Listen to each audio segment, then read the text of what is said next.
माहेश्वरी महिला मंडल खामगांव द्वारा संचालित स्थायी प्रकल्प प्याऊ का पुनरुद्घाटन समारोह 8 मार्च महिला दिवस के उपलक्ष्य में किया गया।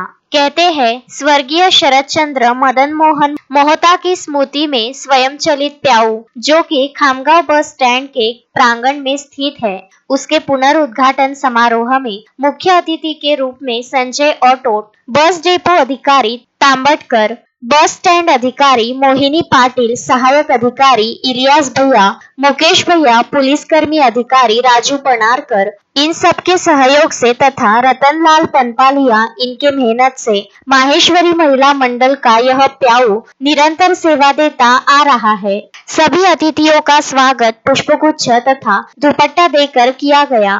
ठंडे मीठे जल के साथ सबने गन्ने के रस का भी आनंद लिया। आने जाने वाले यात्री ही नहीं तो बस स्टैंड अधिकारी, पुलिसकर्मी, काम करने वाले सभी सहायक अधिकारी भी इस प्याऊ का भरपूर लाभ लेते हैं। यह कार्यक्रम हमारी अध्यक्षा तारा राठी की उपस्थिति में तथा माहेश्वरी वरिष्ठ महिला प्रकोष्ठ की अध्यक्षा किरण मोहता, इनके संग बहु बेटी मंडल के अध्यक्षा ज्योति राठी, साथ में तहसील अध्यक्षा नीताजी चांडक, इनकी उपस्थिति में बड़े उत्साह के साथ संपन्न हुआ।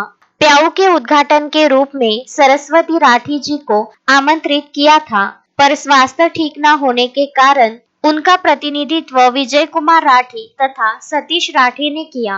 कार्यक्रम का संचालन शीतल सारडा ने किया तथा आभार प्रदर्शन कविता टाउरी ने किया।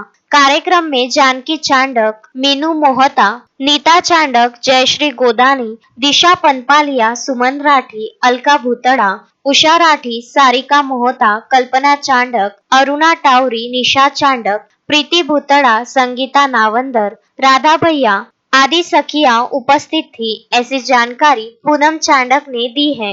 मोहम्मद फारूक, विदर्भ न्यूज, खामगांव।